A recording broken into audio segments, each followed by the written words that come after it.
ओम नमः शिवाय। श्री शिव महापुराण कैलाश संहिता तीसरा अध्याय प्रणव मीमांसा तथा संन्यास विधि वर्णन। ईश्वर बोले, हे देवी, आप मुझसे जो पूछ रही हैं उसे मैं आपसे कह रहा हूँ, सुनिए। उसके सुनने मात्र से जीव साक्षात शिव हो जाता है। प्रणव के अर्थ को जान लेना ही मेरा ज्ञान है। प्रणव नामक वह मंत्र सभी विद्याओं का बीज है। उसे वट बीज के समान अति सूक्ष्म तथा विशाल वट वृक्ष के समान महान अर्थ वाला जानना चाहिए। यह वेद का आदि, वेद का सार और विशेष रूप से मेरा स्वरूप है। तीनों गुणों से परे, सर्वज्ञ, सर्वकृत, देव स्वरूप, सर्वसमर्थ तथा सर्वत्र व्याप्त मैं शिव इस ओम नामक एकाक्षर मंत्र में निवास करता हूँ। इस जगत में जो भी वस्तु है वह सब गुणों की प्रधानता से और समिष्टि या व्यष्टि रूप से प्रणवार्थ ही है। इसलिए एकाक्षर ब्रह्म स्वरूप यह प्रणव सभी अर्थों का साधक है। शिवजी इसी प्रणव से सबसे पहले समस्त संसार का निर्माण करते हैं। शिवजी को ही प्रणव स्वरूप तथा प्रणव को ही शिव स्वरूप कहा गया है, क्योंकि वाच्य वाचक में कुछ भी भेद नहीं होता है। इसलिए वाच्य तथा वाचक में एकता मानते हुए ब्रह्म ऋषिगण मुझ शिव को एकाक्षर कहते हैं। अतः विकार रहित तथा मोक्ष की इच्छा वाले को चाहिए कि उस प्रणव को ही मुझ सर्व कारण निर्गुण परमेश्वर के रूप में समझे। हे देवेशी, मैं काशी में जीवों की मुक्ति के लिए सभी मंत्रों में श्रेष्ठ इसी प्रणव का उपदेश करता हूँ। हे अंबिके, अब मैं सर्वप्रथम प्रणवोद्धार का वर्णन करूँगा, जिसका ज्ञान हो जाने से परम सिद्धि प्राप्त हो जाती है। सर्वप्रथम निवृत्ति कला रूप आकार का उद्धार करें।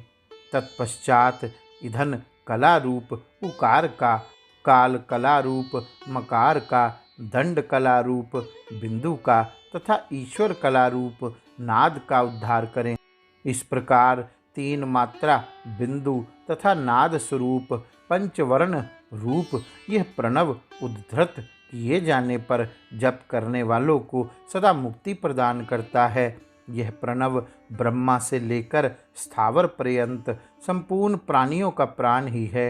अतः इसे प्रणव कहा गया है। इस प्रणव का आदि अक्षर अकार है, उसके बाद उकार, मध्य में मकार और अंत में नाद है। इनके संयोग से ओम बनता है।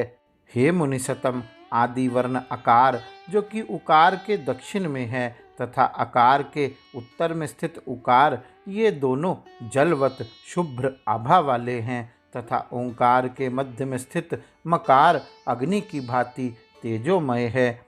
अकार, उकार एवं मकार ये क्रम से तीन मात्राएं कही गई हैं। उसके बाद अर्धमात्रा हे महेशानी, यह अर्धमात्रा ही नाद बिंदु स्वरूप वाली है, जिसका निश्चय ही वर्णन नहीं किया जा सकता। उसे तो ज्ञानी लोग ही जान सकते हैं। ईशान, सर्व विद्या नाम इत्यादि श्रुतियाँ मुझसे ही प्रकट हुई हैं, ऐसा वेदों ने सत्य कहा है। इसलिए वेद का आदि मैं ही हूँ और प्रणव मेरा वाचक है। मेरा वाचक होने के कारण यह प्रणव वेदों का आदि भी कहा जाता है।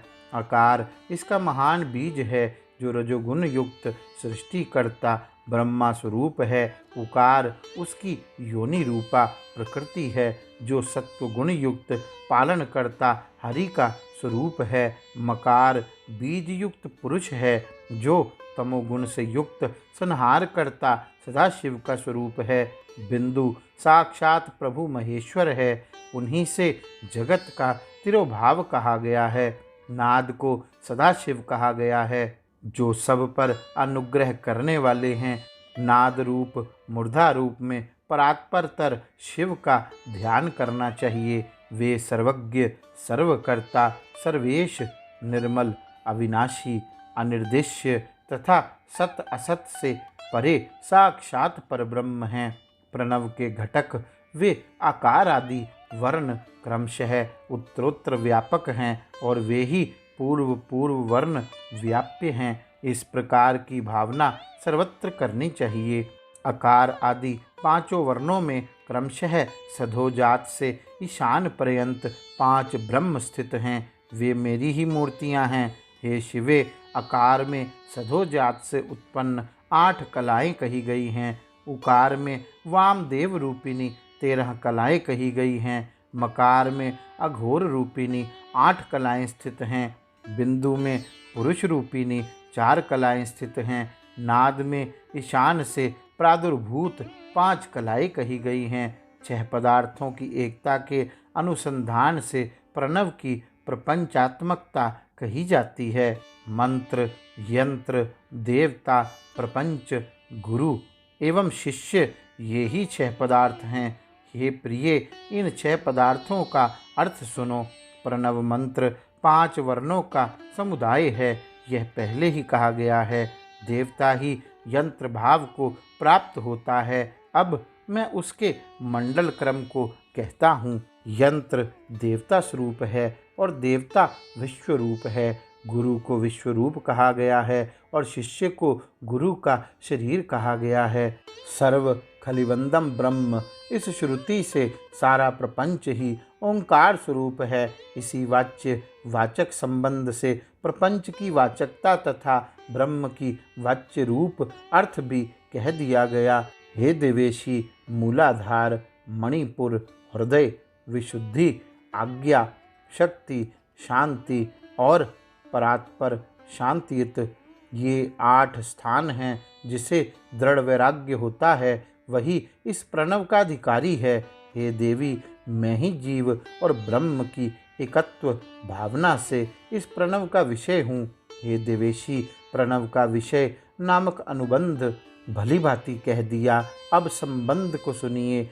जीवात्मा का मुझ परमात्मा के साथ ऐक्य इस प्रणव का विषय है और वाच्य वाचक भाव ही यहाँ पर संबंध है। व्रत आदि में निरत, शांत, तपस्वी, जितेंद्रिय, पवित्र आचरण से युक्त, इस लोक तथा परलोक के विषयों से विरक्त, देवताओं तथा ब्राह्मणों में उत्तम भक्ति रखने वाले, बुद्धिमान, शिवव्रती, शांति आदि गुणों से युक्त, सुशील तथा श्रेष्ठ वेदवेत्ता ब्राह्मण शिष्य को चाहिए कि सभी शास्त्रों के अर्थ को तत्वतः जानने वाले, वेदांत ज्ञान में पारंगत तथा बुद्धिमानों में श्रेष्ठ यति आचार्य के पास जाकर उन्हें दंडवत प्रणाम आदि के द्वारा प्रयत्न पूर्वक संतुष्ट करें। जो गुरु है वे ही शिव कहे गए हैं और जो शिव है वे ही गुरु कहे गए हैं। ऐसा मन में सोचकर अपना विचार निवेदन करना चाहिए। बुद्धिमान शिष्य को चाहिए कि गुरु से आज्ञा प्राप्त करके 12 दिन पर्यंत केवल दूध पी कर रहे। पुनः समुद्र के तट पर, नदी के किनारे, पर्वत पर अथवा शिवालय में शुक्ल पक्ष की पंचमी अथवा एकादशी के दिन प्रातःकाल स्नान करके शुद्ध चित्त होकर नित्य कृत्य करके गुरु को बुलाकर विधि पूर्वक नांदी श्राद्ध करके कक्ष, काख तथा गुह्य स्थान के केशों को छोड़कर सिर, दाढ़ी, मूछ के बालों को बनवाकर, नाखून कटवाकर, पुनः स्नान करके जितेंद्रिय हो, संध्योपासन करके, सत्तू का भोजन करके, सायंकाल पुनः स्नान कर संध्योपासन करे। ब्राह्मण को चाहिए कि गुरु के साथ संध्या काल की उपासना करके गुरु रूपी शिव को शास्त्रोक्त दक्षिणा देकर अपने गुह सूत्र में बताए गए विधान के अनुसार होम द्रव्य लेकर लौकिक आदि भेद से अग्नि का आधान करे। इस प्रकार अग्न्याधान करके जो ब्राह्मण प्रजापत्य यज्ञ के अनुसार हवन कर चुका है वह वेद सहित संपूर्ण धन को दक्षिणा में देकर अग्नि को आत्मा में धारण कर घर में संन्यास ग्रहण करे। पुनः चरु तैयार करके समीधा अन्न धृत के द्वारा जितेंद्रिय होकर पुरुष सूक्त की प्रत्येक ऋचा से हवन उस अग्नि में करके पुनः अपने गुह्य सूत्र के अनुसार सृष्टिकृत आहुतियों से हवन करे। इस प्रकार हवन करके एक तंत्र से अग्नि के उत्तर में उदीच्य कर्म करे। बुद्धिमान शिष्य को कुशा के ऊपर मृगचर्म एवं उसके ऊपर कपड़े के आसन पर बैठकर मौन तथा स्थिरचित होकर ब्राह्म मुहूर्त पर्यंत गायत्री का जप करना चाहिए। इसके बाद प्रातःकाल स्नान करके चरु का निर्माण कर पुरुष सूक्त से आरंभ कर विरज्यापर्यंत वामदेव अथवा शौनक आदि के मतानुसार हवन करें। इसमें वामदेव का मत अधिक श्रेष्ठ है, क्योंकि वामदेव मुनि गर्भ में ही योग युक्त हो गए थे। इसके बाद शेष हवन को समाप्त कर प्रातःकाल की उपासना का हवन संपन्न करें।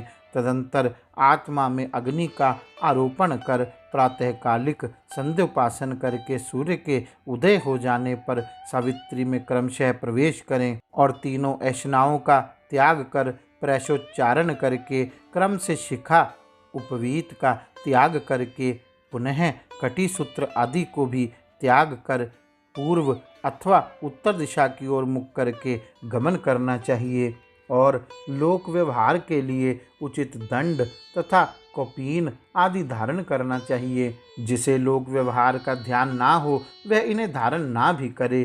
गुरु के समीप जाकर 3 बार दंडवत प्रणाम करना चाहिए। पुनः उठकर गुरु के चरणों के समीप बैठना चाहिए।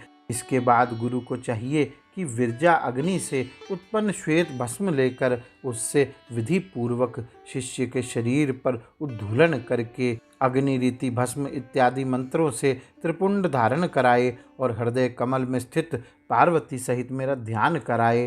तत्पश्चात प्रसन्नचित होकर श्रेष्ठ गुरु शिष्य के मस्तक पर अपना हाथ रखकर उसके दाहिने कान में ऋषि आदि के सहित 3 बार प्रणव का उच्चारण करे और पुनः सविस्तार उसके षड्विध अर्थ का समग्र उपदेश करे। तदंतर वह शिष्य गुरु को 12 प्रकार से भूमि पर दंडवत करके उनके अधीन रहकर वेदांत का नित्य अभ्यास करे और अपने निर्विकार एवं विशुद्ध मन में सदा मुझ ब्रह्म साक्षी तथा अव्यय परमात्मा का चिंतन करे।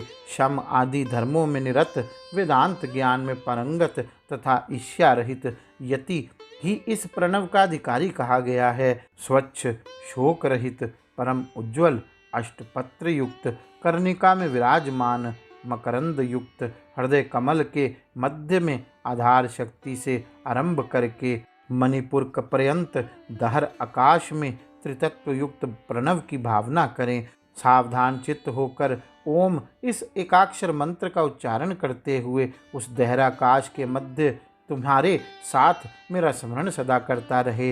हे प्रिय, इस प्रकार के उपासक को मेरा लोक प्राप्त होता है और वह मुझसे ज्ञान पाकर मेरे सायुज्य का फल प्राप्त कर लेता है। गौरी शंकर भगवान की जय। ओम नमः शिवाय।